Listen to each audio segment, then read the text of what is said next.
Hi everyone, I'm going to be starting a reading vlog. This is a new angle, new location. I'm filming from my sister's bedroom because the lighting is just a lot better here and I'm in a bit of a rush. But I'm going to be doing a how much do I actually manage to read in a week. So let's go ahead and start. I have 3 books that I'm currently reading.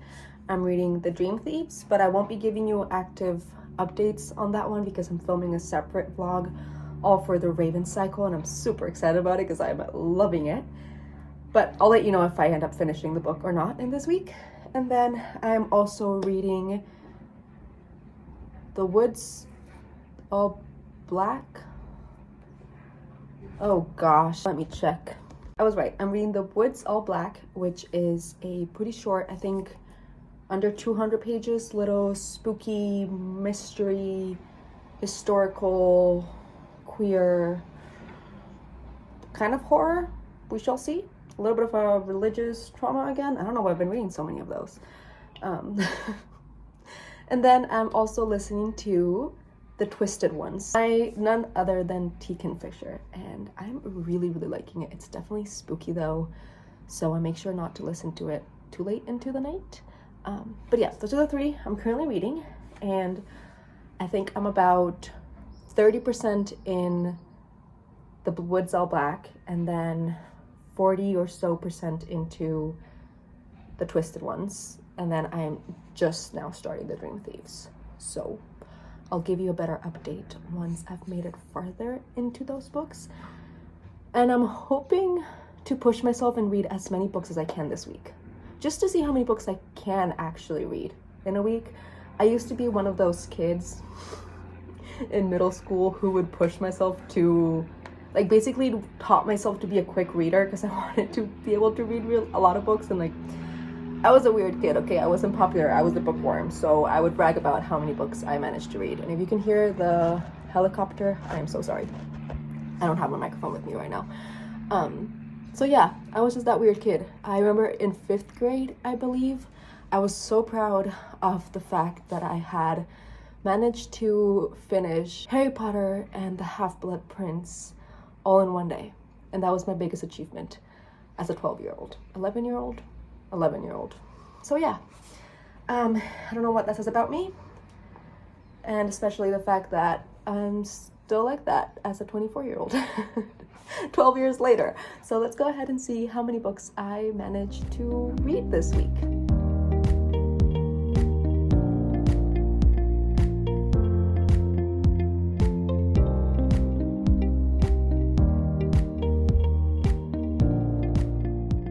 I just realized that filming whilst I'm eating my ice cream is probably not the best idea, but I realized that I didn't actually tell you anything about the books. So The Twisted Ones, I'm about 50% in it now. My class was so boring, so I ended up just popping my headphones back in and continuing to listen to the audiobook throughout the whole class. But yeah, The Twisted. Oh, also, look how cute. I got a crocheted sleeve for my Kindle, and I'm obsessed with it. But anyways, The Twisted Ones. We follow our main character, Mouse. I think her name's Melissa, but she refers to herself and everyone calls her Mouse. Her horrible grandma just died. And her grandma was sad lady that was mean to everyone. So no one's really missing her. So her dad asks her if she can go and clean out the house to get it ready for selling it. And once she arrives with her super fun and cute hound, his name is like Bobo or something like that. I keep forgetting what the dog's name is, but he's really cute. She realizes that her grandma was not only just, like an old mean person. And she really was. Like, she was the kind of person who would call you up and tell you she wished your dog would die. That's the kind of mean she was. And it appears that she was also a massive hoarder. And so the house is chaos. The kind of hoarder where you can't even see the floor. And there's a room full to the brim with baby dolls, like dead baby looking dolls. Really creepy. Anyways, the spooky vibes have started. And then she finds the old diary of her step granddad. And that's when things start getting creepy. Because at the beginning, it kind of appears that maybe he was a bit, you know, not really there in his last years.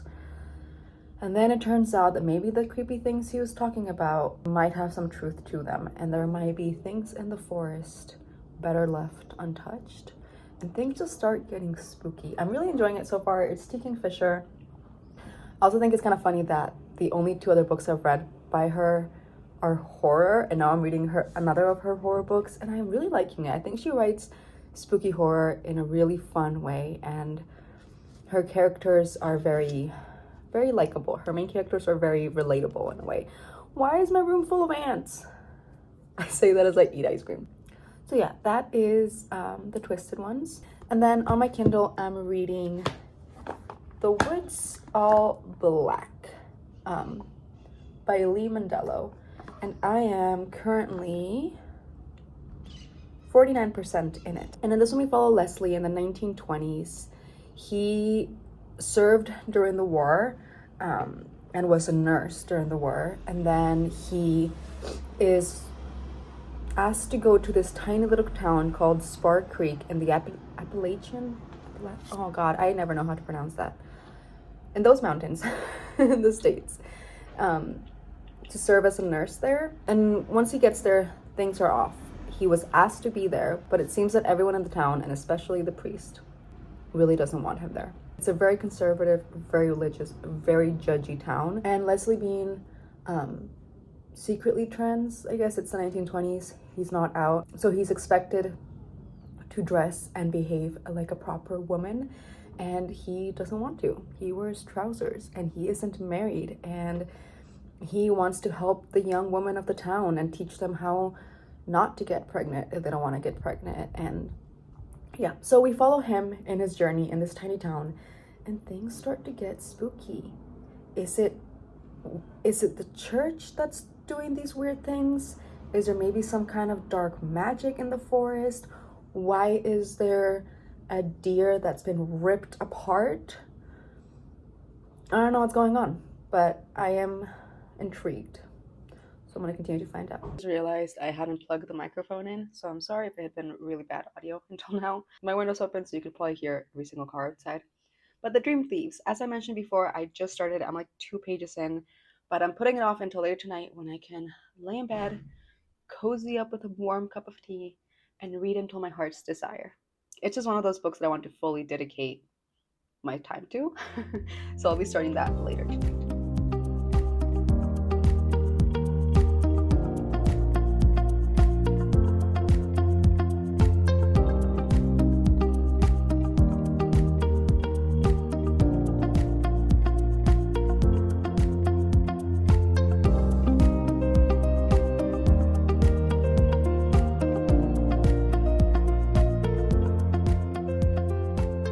2 days have passed. I'm filming this on November 3rd, and I started filming Friday, so the 1st. I have finished The Twisted Ones and The Woods All Black.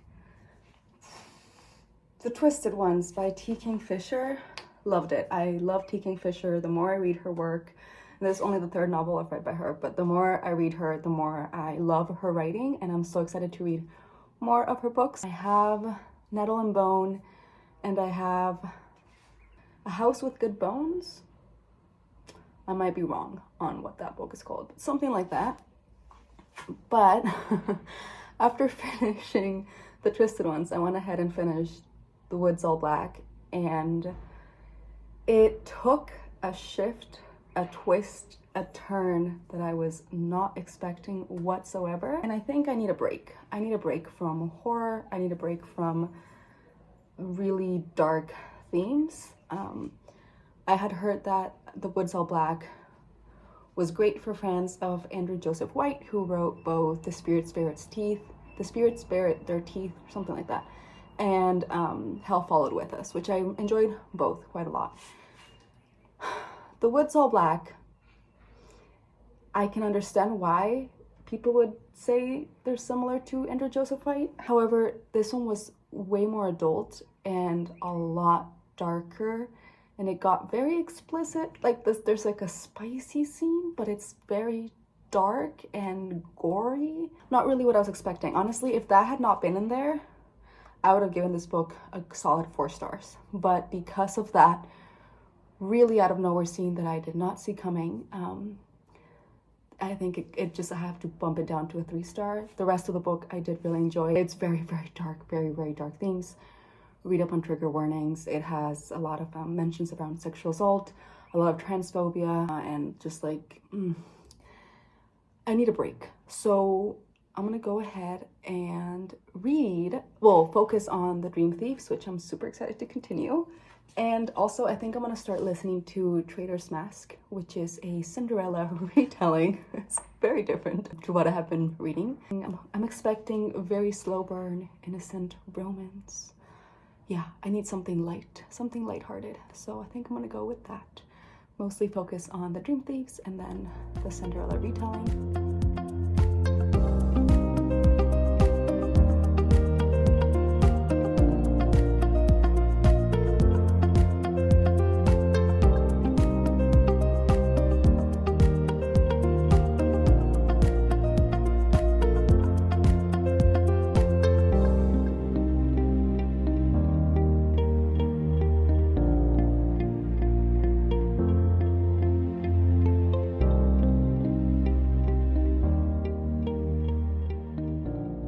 It's November 5th, so a day has passed since my last update, and I have finished Traitor's Mask. It's a 14-hour long audiobook, and I listened to it all yesterday. Instead of doing homework, which is what I should have been doing because I'm gonna have to do it all today now, I drew, or I painted, what do you call it when it's digital? I did art for an upcoming video, and I just put on the audiobook, not expecting to listen to it all in a day. I don't usually listen to an audiobook in a day unless it's a short one, if maybe one that's like 4 hours long or something. This is a 14-hour long audiobook, and I listened to it all in a day. While I was drawing, while I was cooking, while I was cleaning, while I was like, the whole day I just had it playing. And honestly, I really, really needed a story like that. It's so innocent and sweet and just kind of nostalgic. It does remind me a lot of Ella Enchanted, if you ever read that middle grade book. So yeah, thank you to Ray from Ray's Reads here on YouTube for recommending it, because it's exactly what I needed after having read really, really dark stuff. The Twisted Ones was fun. It was creepy horror fun, but The Woods All Black was a lot darker, just very dark themes. And although I overall ended up enjoying it, apart from that spicy scene, which did not need to be in there. I did not need a spicy scene with a monster after it having, okay, spoilers ahead if you're planning to read this book, The Woods All Black, but the spicy scene that happens like towards the end of the book does not need to happen whatsoever. Stevie, he is getting revenge from his assaulter, which I'm really glad that happened. I think that needed to happen. That guy deserved what he got. And so Stevie, also the magic, sorry, I'm all over the place today. The magic was not explained whatsoever, and I kind of wished it had been explained just a teensy bit more, because it was left very, not even open, just not at all resolved or explained. And Leslie, our main character, he didn't question it, which I thought was kind of weird, but then it also wasn't implied that magic was a normal thing in the world, so I was confused, because Stevie manages to do some sort of witchcraft or some sort of magic that turns him, or that gives him the power to turn into this monster, which is panther-like. The way that he's described is he basically becomes this human-like panther that's black and has claws and teeth and is huge and like runs on all fours, but also still looks human. Okay. And so he turns into this beast, this monster, and lures, as a human, his assaulter into the woods, and then turns into the monster and kills him. that I was okay with that, you know? He deserved to die. I was okay with that. I hated that character. And so I was like, okay, great. And Leslie is watching while this happens. And I was like, okay, wow, that's traumatizing. But Leslie has been a warrior, like he's been a soldier in war. He has seen death. So I was like, okay. And I know that Leslie was also kind of like empathizing with Stevie and the fact that he had been assaulted because Leslie had also gone through that. And so it was like him seeing this young man get his revenge and kind of like heal through his trauma. And I was like, okay, great. Weird, creepy, like fantasy. He becomes this beast and he kills the guy. Good. But he doesn't just kill him, he like tears him apart and then eats him, or it's not very clear, but it's kind of stated that he like tears him to pieces, may or may not have also devoured parts of him. Okay? Very, very gory, very explicitly written. Tell me why 5 seconds after he just murdered this man who had sexually assaulted him. So this is a very dark moment and very full of emotions and gore and violence, but also revenge and like healing through that. And you know, because this guy was awful. This guy was ready to do it again. This guy deserved to get, like, this guy had it coming. He needed to be punished for what he had done. But tell me why 5 seconds after he finishes devouring and destroying the body, they then have sex whilst he's still in his monster form and covered in blood. They say that he still has blood all over his mouth and in his claws and like pieces of skin in between his teeth. Like he just murdered and devoured this guy and then turns around and has sex with Stevie. With Leslie. Oh my god, I keep getting their names confused. Why? I was left traumatized. And the rest of the book was good. You know, I did not need that in the middle of that novel. Yeah, so I was left very, very shocked. I did not see that coming. And the end of the book was really good. It was really sweet. They got a happy ending. Spoiler. It was just that one scene did not need to be there. He should have killed the guy and then they should have left. And then epilogue, months later in the future, they're happy, they're able to be out as trans men and they're finding a community and they're feeling safe, and I loved it. I loved the ending. What was that scene? So anyways, can you tell that it really impacted me?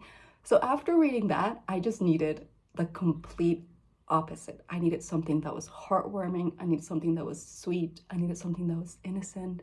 I needed something that made me giggle. And Traitor's Mask was the perfect book to read. First of all, the narrator does a great job. I love that she has a British accent. I think it fits perfectly with the story. It's a Cinderella retelling, but it's set in a different world, like different, I don't know, kingdom names and stuff. But I was kind of picturing it like Pride and Prejudice, the adaptation with Keira Knightley, and just kind of like beautiful fields and, I don't know, farmland and forest. And I love that the romance was so subtle and innocent and slow burn, and it started off as a friendship, and both characters were so believable and their friendship was so believable. I feel like there's no point trying to explain what the plot is because it's a Cinderella retelling, so, you know, we know how it starts, we know how it ends. But I think the author did a really good job in adding her own little bits of uniqueness to it and just making it more interesting with some like political intrigue, and things are happening in the kingdom and the king is dying and the prince is very... And I also really like the fact that our main character and her love interest aren't traditionally gorgeous, or just like the way that they are described seems very normal and average, and I love that, you know. It just didn't feel... Sometimes in a lot of romance books, in fantasy romance books, the main character, the girl, is described as this unrealistically beautiful main character, and that's fine, but I like the fact that she was described as normal. And yeah, anyways, I really enjoyed it. It's very sweet. If you want a very, very sweet, innocent romance, to the point where it's a complete opposite of The Woods All Back. In the whole 14-hour length novel, there's one kiss, and it happens at the end of the book between the characters. And yet I was still giggling whenever they held hands, or when he would like help her get onto her horse. And yeah, it was very sweet. I really enjoyed it. And so I'm gonna go ahead and start Nettle and Bone now. I am about 20% into the Dream Thieves and really enjoying it, to the point where I'm working on some fan art, and that's gonna be a video that's coming soon. Maybe the next one after this one, we shall see. But yeah, so that's my update. I'm gonna go ahead and start Nettle and Bone as an audiobook and continue reading the Dream Thieves.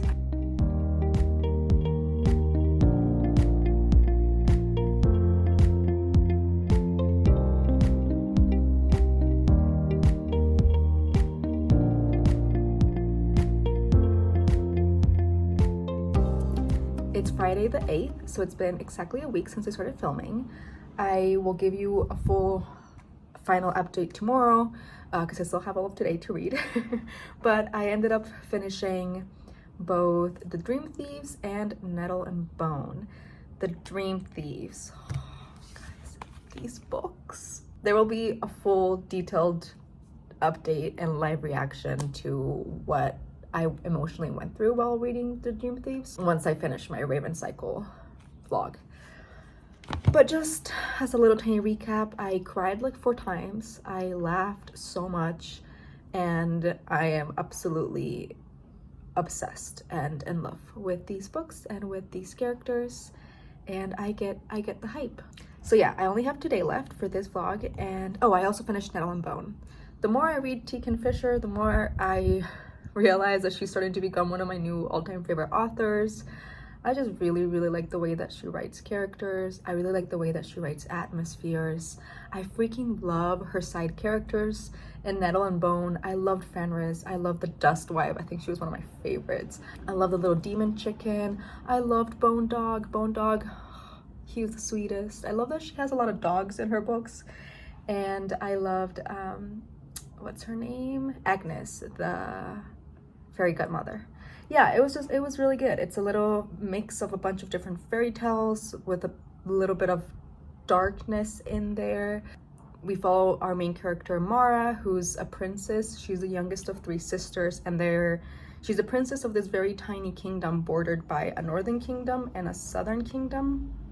Might be wrong. Bordered by 2 kingdoms that are a lot more powerful. But her kingdom is the one that has a harbor, and so they're always in danger from either the Northern Kingdom or the Southern Kingdom invading and taking over. And so to strengthen their power in their kingdom, her older sister gets married off to the prince of the Northern Kingdom, and she ends up dying. And so then her next eldest sister, the middle sister, gets married off to him as well.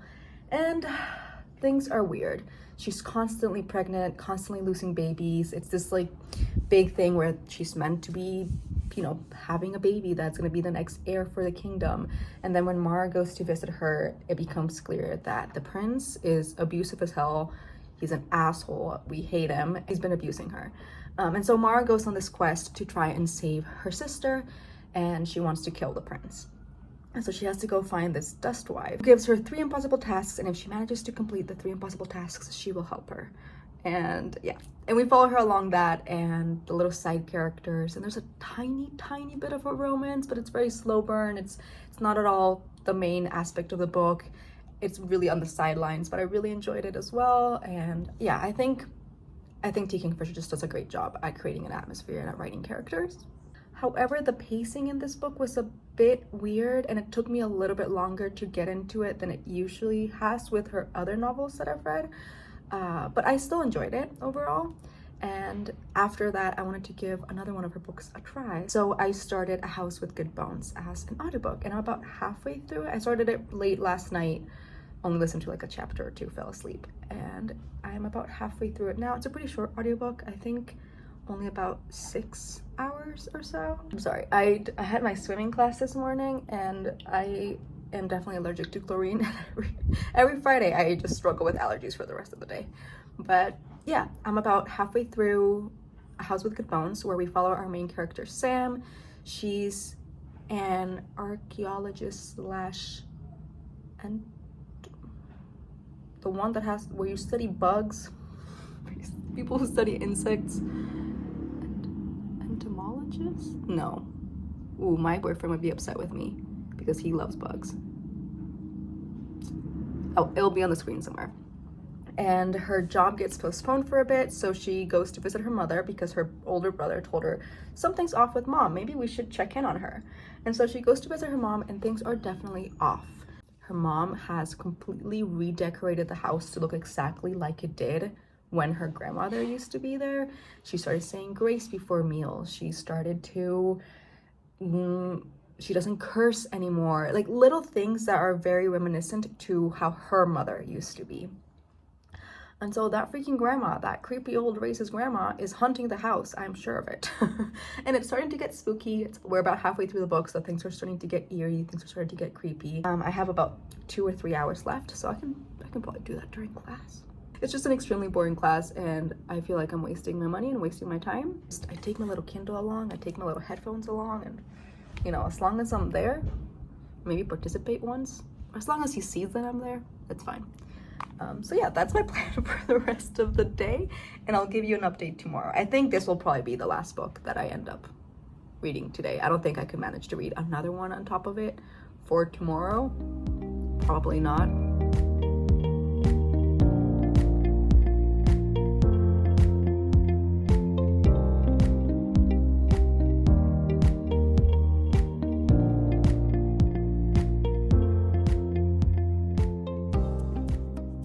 Final update. It is Saturday morning, Saturday the 9th of November, a day I shall never forget because I have been up since 4 in the morning to watch the first arc of Arcane. This video has absolutely nothing to do with Arcane. I don't even know if I've mentioned the fact that I like it, but it's my all-time favorite TV show. And all-time favorite, yes, it's my all-time favorite TV show, at least at the moment. And for the foreseeable future, it's my all-time favorite TV show. I ended up going to bed at around 10:30, maybe 11 at night. I finished A House with Good Bones, which I'll give you my thoughts on soon, as well as Night Sky with Exit Wounds. I was really struggling to go to bed, and so I think I ended up finishing Night Sky with Exit Wounds maybe around 11 at night or so, and then forcing myself to go to bed. And I knew my alarm was going to go off at a minute past midnight to check if Arcane had dropped. You know what? I'm not ashamed. I'm not embarrassed. And it hadn't because I'm in Costa Rica, and so it's probably set to US time, or I'm not really sure when like Netflix dropped it in Costa Rica. So because it wasn't out at 1 minute past midnight, I then set an alarm for 5:30 in the morning to wake up early and watch it. I just wanted to make sure I watched it before I went on any kind of social media. I don't even use social media. I don't have TikTok. I have Instagram, but I only use it on my iPad. I don't have it on my phone. But I follow a lot of YouTube content around Arcane. And so I didn't want to get any spoilers whatsoever. And I knew today was going to be a very busy and long day. So I did set my alarm for 5:30 in the morning and tried to go back to sleep. And then because I've been struggling with insomnia lately, I woke up at 4 in the morning, 3:45 or so maybe, and I checked and they had dropped. And so I just stayed up and binged the 3 episodes and was an emotional wreck. I don't even know. I can't express. Yeah. I need to sit with them. I need to rewatch them. I'm probably gonna rewatch them like 2 or 3 times before the next 3 come out. I am that kind of person. I reread books, I rewatch shows, I rewatch movies. Stories are one of the most important things in my life. And I love the world of storytelling. And if a story is done well, I want to live in it for as long as I possibly can. And if it's one of my favorites, I will reread it and I will rewatch it till the day I die. So it's been a very emotional 12 hours. Not only did I finish A House with Good Bones, which was really good, I ended up liking it.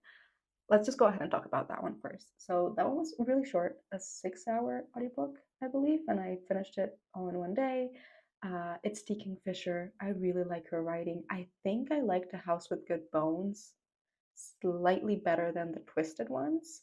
I ended up giving them both 4 stars, but I do think A House with Good Bones is just the teensiest bit better. I kind of wish they were both a little bit longer just to be able to develop the characters a bit more, and some areas of the story just felt like there was just like more juice to get out of them, if that makes sense. Overall, I enjoyed it though. I don't want to spoil anything. Basically, things start getting really spooky at her mom's house. Her grandma may or may not be haunting it. There may be magic in the family bloodline. I do think the ending, I wish that whole arc at the end had been just a bit longer, even 50 pages more, just to be able to get more on those characters. And then because I finished that book and I was struggling to go to bed, I decided to read some poetry. So I picked up Night Sky with Exit Wounds by Ocean Vuong. The only other book I've read by him is Time is a Mother. And even just from having read that book, he is currently my favorite poet. Also, I don't read a lot of poetry, so it's not like I have a lot to compare with. Please, if you have good poetry collections or good poets that you want to recommend, I'd be super thankful because I have been wanting to get more into poetry. And Time is a Mother destroyed me. His writing is so incredibly beautiful and raw and devastating and honest. Yeah, it was just so, so good. And I kind of wish I had waited until I had it as a physical book.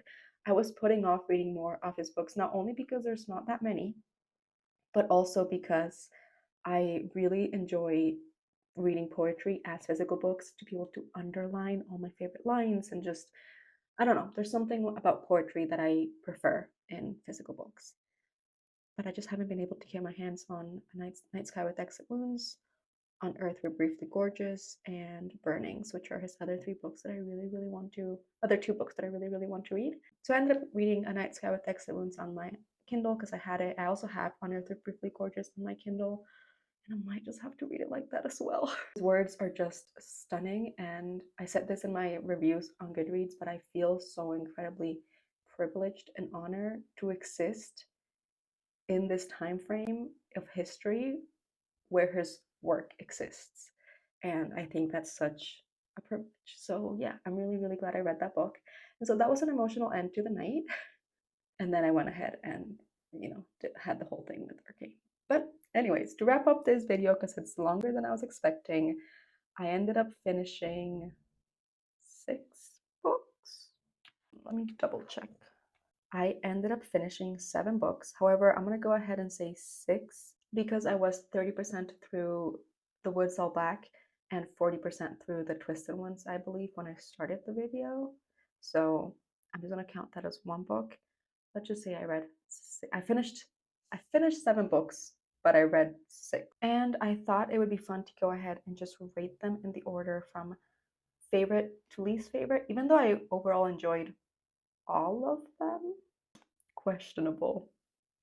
But my top book would have to be Dream Thieves. I know I didn't talk a lot about it because I am filming a whole vlog for it, but I absolutely love this book. I ended up crying like 4 times. Just so, so good. I love the Raven Cycle. I'm obsessed. So that for sure has to be my best one. And then my other 5-star was Night Sky with Exit Wounds. Very different, but it's just the perfect collection of poems. There wasn't a single poem in there that I did not enjoy, and there were quite a few that I reread 3 or 4 times, and they just stuck with me. It's beautiful. After that, I probably have to give it to Trader's Mask, which is surprising because I did not think I was going to say that, but I really needed this book. I really did. And it just came at the perfect time. It was sweet. It was fun. I really, really enjoyed it. After Trader's Mask, I think it's between A House with Good Bones and Nettle and Bone. This is really hard because I think I overall enjoyed the experience of reading A House with Good Bones over Nettle and Bone, but I prefer Nettle and Bone as a whole story, and I just thought the way it wrapped up was more satisfying. So I'm gonna go ahead and give it to Nettle and Bone, then A House with Good Bones, then The Twisted Ones, and then for sure, The Woods All Black was my least favorite for reasons I have already covered, I think, enough in this video. So yeah, that's where I'm gonna go ahead and leave it at. Overall, it was a really good reading week and I think a great way to start off the month. So I'm glad I did it. I don't think I'll be continuing to read 7 books per week for the rest of the month. It is the end of the semester, so I have a lot of homework to get to. But yeah, I'm really glad I did this. And if you made it all the way to the end, thank you so much for watching. Let me know if you've read any of the books in here, what your thoughts on them were, and what my next Deacon Fisher book should be. Because I did end up reading 3 of them this week and actually really liking all of them. So yeah, I hope you're having a wonderful day wherever you are, and I'll see you all in the next video.